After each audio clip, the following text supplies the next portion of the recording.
English ഭരണത്തിനെതിരെ സ്വന്തം ജീവൻ പോലും ബലിയർപ്പിച്ചു പൊരുതിയ കേരളത്തിന്റെ ധീരനായകനാണ് വേളുതമ്പി ദളവ. ഇന്നു നമ്മൾ കേൾക്കുന്നത് അദ്ദേഹത്തിന്റെ അത്ഭുതകരമായ പോരാട്ടത്തിന്റെ കഥയാണ്.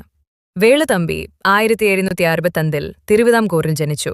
കുട്ടിക്കാലം മുതൽ തന്നെ അദ്ദേഹം കഠിനാധ്വാനിയും ഭരണകാര്യങ്ങളിൽ തീർച്ചയായും കഴിവുള്ളവനുമായിരുന്നു. അദ്ദേഹത്തിന്റെ നേതൃത്വശേഷി കാരണം പിന്നീട് തിരുവിതാംകൂറിന്റെ പ്രധാന ദളവയായി, അതായത് ദിവാനായി നിയമിക്കപ്പെട്ടു. അന്നത്തെ കാലത്ത് ഇംഗ്ലീഷുകാർ കേരളത്തിലെ രാജവംശങ്ങളെ അവരുടെ പിടിയിൽ കൊണ്ടുവരാൻ ശ്രമിച്ചു. അവരുടെ ഭരണത്തിലേക്ക് ജനങ്ങളെ അടിച്ചമർത്തി കൊണ്ടുപോകുമ്പോൾ വേളുതമ്പി ധൈര്യത്തോടെ അവർക്കെതിരെ ശബ്ദമുയർത്തി. 1808 അദ്ദേഹം കുന്നിലൂർ പ്രസംഗം നടത്തി. അവിടെ പറഞ്ഞ പ്രശസ്തമായ വാക്കുകൾ: ഇനി നമ്മുടെ നാട്ടിൽ ഇംഗ്ലീഷുകാരുടെ കൊടിയും കുതിരയും ഉണ്ടാകാൻ പാടില്ല. ഇതോടെ ജനങ്ങളിൽ സ്വാതന്ത്ര്യത്തിന്റെ തീ കൊളുത്തി. വേളുതമ്പി നാട്ടിലെ സേനയെ സംഘടിപ്പിച്ചു.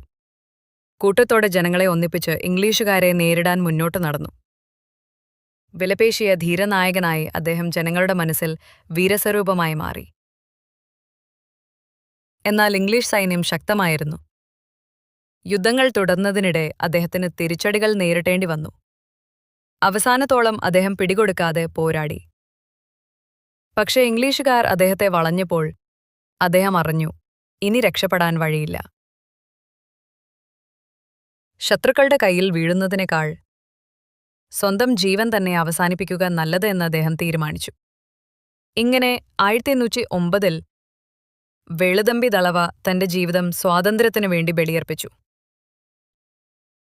വേളുതമ്പി ദളവ കേരളത്തിന്റെ ധീരനായകൻ.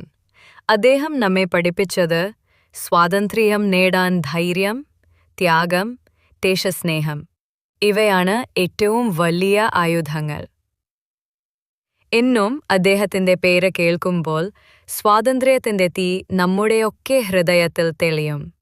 വേളുതമ്പി ദളവയുടെ കഥ നിങ്ങൾക്ക് ഇഷ്ടമായെങ്കിൽ കമന്റിൽ അറിയിക്കൂ.